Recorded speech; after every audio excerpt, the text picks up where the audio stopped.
Hello नमस्कार माझ्या सर्व लाडक्या ताई आणि दादांना श्री स्वामी समर्थ। तुम्हा सर्वांना आजचा दिवस खूप छान जाऊ ही स्वामींचरणी प्रार्थना। तर आज म्हणजेच उत्तर पूजा, तर जे माझे महाराजांचे 11 गुरुवार होते तर त्याचा आज उद्यापन होता। जर तुम्ही तो व्हिडिओ बघितला नसेल तर नक्की बघा, तो आपल्या यूट्यूब चॅनलवरती अवेलेबल आहे। आणि हा संध्याकाळचा व्हिडिओ आहे, म्हणजेच जेव्हा आपण महाराजांना नैवेद्य दाखवतो तर सकाळच्या व्हिडिओमध्ये मी तुम्हाला दाखवले की मी आज पुरण केलं होतं, म्हणजेच पुरणाच्या पोळीचा नैवेद्य महाराजांना दाखवायचा होता। त्यासाठी मी स्वयंपाक करून घेतला आणि त्यानंतर संध्याकाळची आरती करून महाराजांची, त्यानंतर महाराजांची जी काही थोडीशी सेवा होती तर ती देखील केली आणि महाराजांचा जो 11 माळ जप आहे तर तो देखील मी करून घेतला आणि त्यानंतर महाराजांना मी नैवेद्य दाखवून घेतला। तर हा जो व्हिडिओ आहे तर हा दुसऱ्या दिवशीचा आहे, म्हणजेच शुक्रवारचा आहे। तर सर्वात पहिल्यांदा आपण कोणतीही सेवा करतो तर म्हणजे आपण जी पूजा केलेली असते तर ती उचलायची असते। तर आपण जशा प्रकारे ती पूजा मांडतो हळूहळू त्याच प्रकारे जशी तुम्ही पूजा उचलायची आहे। तर सर्वात पहिल्यांदा जे काही दिवे होते तर ते मी लावून घेतले आणि त्यानंतर महाराजांची मी 1 माळ जप करून घेतली। त्यानंतर महाराजांच्या फोटोला हळदी कुंकू वाहून घेतले। त्याचबरोबर जी गणपती बाप्पांची मूर्ती मी पूजेमध्ये ठेवली होती तर तिला देखील मी हळदी कुंकू वाहून घेतले। त्याचबरोबर जो कळस होता तर त्याला देखील हळदी कुंकू मी लावून घेतलं आणि त्यानंतर मग हळूहळू थोडीशी म्हणजे सेवा करून घेतली। पहिल्यांदा पूजा उचलण्याच्या अगोदर म्हणजेच स्वामी समर्थ नामाची 1 जपमाळ मी करून घेतली। त्यानंतर जी महाराजांची आरती आहे पुस्तकामध्ये, म्हणजेच आपल्याला जे पुस्तक भेटतं केंद्रामधून स्वामी सेवेचं, तर त्यामध्ये महाराजांची जी सकाळची आरती आहे तर ती मी वाचून घेतली आणि त्यानंतर मग पूजा उचलण्यासाठी मी सुरुवात केली। माझे जुने व्ह्यूवर्स असतील त्यांना माहिती असेल की मी जॉबला आहे आणि स्वामींच्याच कृपेने मला जी जॉब आहे तर ती इतक्या कमी वयामध्ये लागलेली आहे।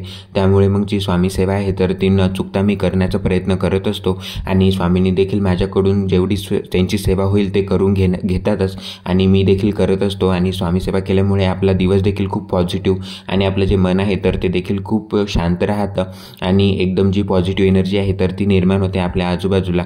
तर जिथे मी राहतो तर त्या रूममध्ये अशा प्रकारे हे जे देवघर आहे तर ते मी तयार केलेलं आहे। म्हणजेच सकाळी उठल्यावर पहिल्यांदा जी देवपूजा आहे तर ती मी करून घेत असतो आणि त्यानंतर जी काही कामं असतात तर ती मी करण्याचा प्रयत्न करत असतो। त्याचबरोबर जी स्वामी सेवा आहे तर ही मी गेली 2 वर्ष झाले करत आहे। म्हणजेच स्वामींबद्दल मला जेव्हा कळालं तर तेव्हापासूनच मी स्वामींची जी सेवा आहे तर ती मी करत आहे।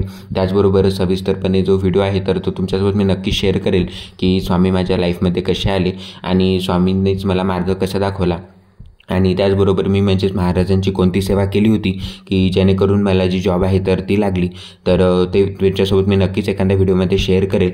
तर अशा प्रकारे आता जे काही मी महाराजांना नैवेद्यामध्ये दाखवलं होतं तर हळूहळू ते मी उचलून घेतलं आणि जे काही मी महाराजांना नैवेद्यामध्ये ज्या वाट्या ठेवल्या होत्या तर त्या वाट्यांमध्ये जो नैवेद्य महाराजांना दाखवला होता ड्रायफ्रूट्स तर ते स्वतः मी ग्रहण केले किंवा तुम्ही तुमच्या घरातल्या मेंबर्सना देखील देऊ शकता किंवा तुम्ही स्वतः देखील ते खाऊ शकता। त्याचबरोबर आता हळूहळू पूजा उचलायला मी सुरुवात केली।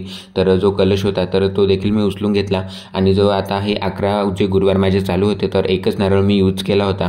तर हा नारळ आपल्याला पाण्यामध्ये सोडून द्यायचा आहे आणि जे काही आपण पूजेला साहित्य यूज करतो तर हे देखील आपण पाण्यामध्ये सोडून देऊ शकतो, नाहीतर तुम्ही निर्माल्यामध्ये देखील टाकू शकता।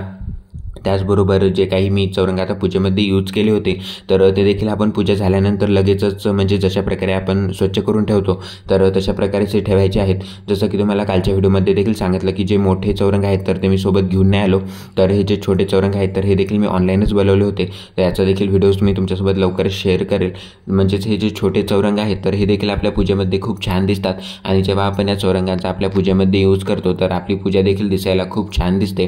त्यानंतर हे जे पिवळ्या रंगाचे वस्त्र, कारण महाराजांना पिवळा रंग खूप आवडतो त्यामुळे मग मी महाराजांच्या आवडीचाच म्हणजे पिवळा रंग हा पूजेमध्ये यूज केला होता। म्हटलं हा शेवटचा गुरुवार आहे त्यामुळे मग मी पिवळा जो रंग आहे तर तो पूजेमध्ये जे पिवळ्या रंगाचा माझ्याकडे वस्त्र आहे तर त्याचा मी यूज केला होता। त्याचबरोबर हे जे छोटे चौरंग तुम्ही बघत आहात तर हे देखील म्हणजेच दिसायला खूप छान दिसतात आणि पूजेमध्ये देखील खूप आपली जी पूजा आहे तर ती देखील खूप ॲट्रॅक्टिव्ह दिसते। त्याचबरोबर नंतर मी चौरंग उचलून घेतले सर्व। तर आपण कोणतीही सेवा असो ती चालू करण्याअगोदर खाली स्वास्तिक काढून घेतो। तर जेव्हा आपण स्वास्तिक काढतो तर पूजा उचलताना देखील आपल्याला त्या स्वास्तिकची पूजा करून घ्यायची असते आणि त्यानंतर मग तुम्ही ते जे पूजा आहे तर ती उचलून घ्यायची आहे आणि जी पण आपण रांगोळी पूजेमध्ये यूज करतो तर ती देखील रांगोळी आपण निर्माल्यामध्ये टाकू शकतो आणि जे काही पूजेमध्ये आपण सामान यूज केलं होतं म्हणजे जसं की फुले पाने तर ती देखील आपण निर्माल्यामध्ये टाकायची आहेत। जर तुमच्या आजूबाजूला कुठे नदी वगैरे असेल तर तुम्ही नदीमध्ये देखील सोडू शकता। आणि त्यानंतर मग आजची जी नित्यसेवा होती तर तिला मी सुरुवात केली।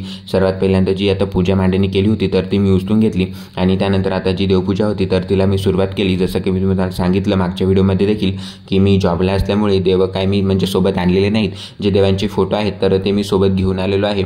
म्हणजेच हे देखील मी स्वतः हाताने तयार केलेले आहेत. फक्त जी गणपती बाप्पांची मूर्ती आहे तर ती आपल्याला प्रत्येक पूजेमध्ये लागते. म्हणजेच आपली कोणतीही सेवा आपण जेव्हा करतो तर गणपती बाप्पांच्या साक्षीनेच करतो. त्यामुळे मग ही जी गणपती बाप्पांची पितळेची मूर्ती आहे तर ही मी बनवलेली आहे ऑनलाईन.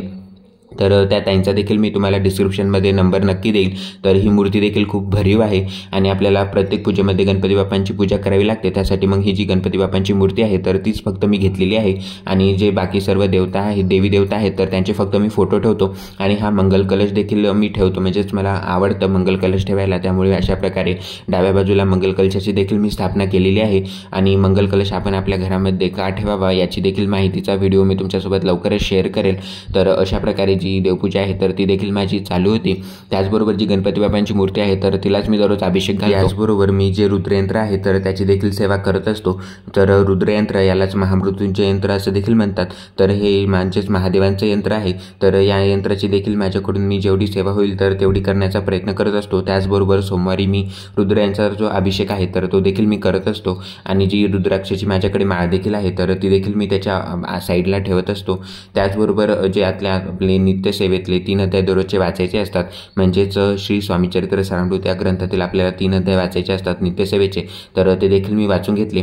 आणि त्यानंतर जी आरती आहे महाराजांची तर ती देखील मी करून घेतली. जर तुम्ही मंगल कलश बघत आहात तर हा तुम्ही मंगळवारी किंवा शुक्रवारी याची जी पानं किंवा नारळ तुम्हाला बदलायचं असेल तर तुम्ही ते चेंज करू शकता. तर अशा प्रकारे ही जी आरती मी करून घेतली. आणि त्यानंतर जे तुपाची दिवे मी यूज करतो आरतीमध्ये तर हे देखील मी ऑनलाईनच बनवलेले आहेत. तर त्याचा देखील सविस्तर व्हिडिओ तुमच्यासोबत मी शेअर केलेला आहे. जर तुम्ही तो बघितला नसेल तर नक्की बघा. म्हणजेच बरेचसं जे पूजेचं सामान आहे तर ते मी ऑनलाईनच बनवलं होतं आणि त्याचा व्हिडिओ देखील मी तुमच्यासोबत शेअर केलेला आहे. म्हणजेच आपल्या यूट्यूब चॅनलवरती व्हिडिओ अवेलेबल आहेत. जर तुम्ही ते बघितले नसेल तर नक्की बघा. तर अशा प्रकारे आजची जी स्वामी सेवा आहे तर ती माझी झालेली आहे. तुम्हाला मी केलेली स्वामी सेवा कशी वाटली कमेंटमध्ये नक्की सांगा. व्हिडिओ आवडला असेल तर लाईक, शेअर आणि सबस्क्राईब करायला विसरू नका. भेटूया अशाच नवनवीन माहितीपूर्ण व्हिडिओसोबत. तोपर्यंत सर्वांना पुन्हा एकदा श्री स्वामी समर्थ. तुम्हा सर्वांना आजचा दिवस खूप छान जाऊ ही स्वामींच्या चरणी प्रार्थना.